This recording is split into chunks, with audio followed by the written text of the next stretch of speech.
Whatever reason Joel gave those people to do what they did, he didn't deserve that. So what do you want to do? Ellie and Dina are in the process of trying to track down the people responsible for Joel's death. And so, in a way, this episode is about the beginnings of Ellie's revenge quest. Keep going.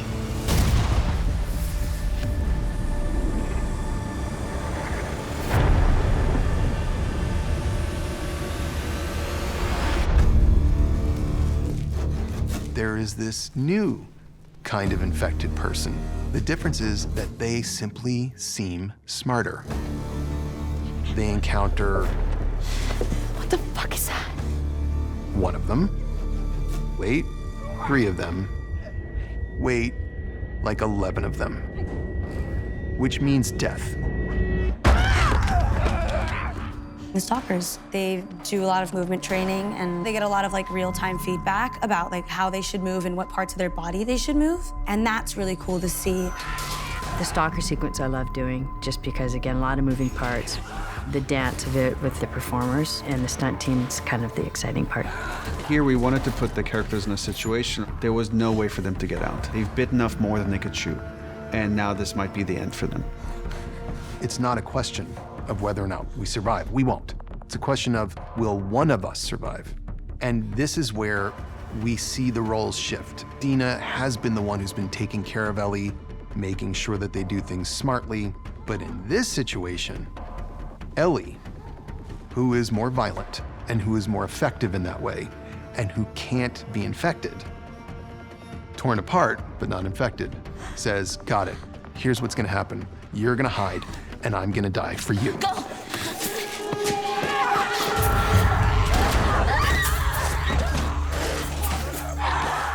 And as it turns out, there is somebody that emerges from the shadows who, for a moment there, in her confusion and pain, looks a whole lot like Joel.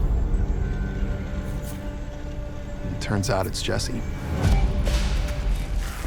He's pissed off, but he's also very relieved and happy that he got there right in the nick of time. But there's a lot of frustration involved in that because that whole thing could have been prevented. Do I look like I want to fucking talk to you right now? The embarrassment and the failure of, I couldn't protect Dina like you did. There's a real tension between them. Jesse and Ellie had a really good like broship, and it just becomes complicated with Dina because he's kind of still in love with her. Ellie is aware of their past, but Dina's in love with Ellie and Ellie's in love with Dina. It's just like this weird triangle. They threaten each other's masculinity and each other's protector instinct. You know what we're doing pretty fucking good at? Up until what? Till we weren't. The Seraphite Park was filmed at Stanley Park. It's sort of a pinnacle of Vancouver. Part of the initial goal of the show was to find some really interesting spaces that had some texture, some scale. This idea of overgrowth in an urban setting. They have these huge trees that are like wider than my arm's width, and it felt like a fairy tale environment. And then you have the Seraphites. They look terrifying. They are kind of Ludditic, meaning they reject most of the trappings of technology, are kind of cult-like in a way. What happens when the Seraphites run into the WLF and the Seraphites win? We got to see that on the TV station with all the bodies that have been hanged and disemboweled. And now we see what is that ritual like. It's creepy when people celebrate violence, and that's exactly what we see the Seraphites doing. How are you free? What we're doing for our main characters is we're showing them, here's what's at stake if these people catch you now. Fuck! Dina gets shot with an arrow. They have to split up and go their separate ways. And Ellie doesn't know what happened to them. She doesn't know if Dina is safe. And she sees this hospital, and the obsessive part of her brain turns on Nora. I gotta get to the hospital and get to her.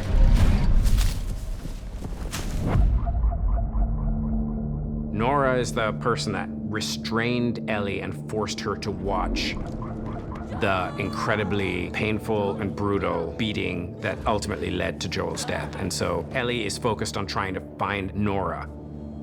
You think that Nora is going to be scared, and you think that Nora is going to beg or that Nora is going to manipulate, but Nora doesn't do any of that. In fact, Nora finds this other thing inside of her. Nora thinks that Joel absolutely deserved what he got. And Nora is not going to go down without a fight here. So there's pride and there's moral certainty. I really love Stephen Williams. He opens the floor in blocking. It's just like, go for it. It's not prescriptive in any way. It's very much like led by instinct. It's a dialogue and we're like finding it together. When Neil and I were laying out season one of the questions we had was how to deal with the idea of spores. That underground, in certain spots, there was a discovery that spores were in the air. They hadn't gotten out. Let's just seal that off and pretend like it's not there. Denial, it's our favorite. It looked incredible, like absolutely unbelievable with all the colors and all the textures. The amount of detail, just insane. What we're seeing are people that have been alive for years, decades. He was struggling to breathe. I said, Leon, were you bit? He said, it's in the air. Seal us in. The character has to make a very difficult choice, which is to seal her own son in order to protect the community. And we come back to similar choices that characters have made on this show. Do I save the person that's closest to me, that I love the most, or do I make the ultimate sacrifice of my own child to save the community? And here we get to see someone who made the opposite choice that Joel would have made. They exist in this endless, tortured state where they breathe air in and they breathe spores out. If anybody else were down there, they, like Nora, would be infected. But Ellie is not like anyone else. She is discovering and acquainting herself with a dimension of her own character that probably has been latent, but that she has not allowed to come to the fore. She just loses all sense of like logic and rationality and just has this single focus. She remembers her face and remembers that day in the ski lodge with Joel, and I think she's overpowered by her emotion and her anger. And she knows that this is wrong, and she's still choosing to engage. We see the willpower that Ellie has that is similar to very few characters in the story that would be capable of something like this. We've seen Joel torture people to find out where Ellie is in season 1. We've seen what Isaac is capable of. And now we're seeing what Ellie is capable of. And she tells Ellie what we have wondered about. Do you know what Joel did? Don't you know what he did? And Ellie says, I know. now when did she learn about that?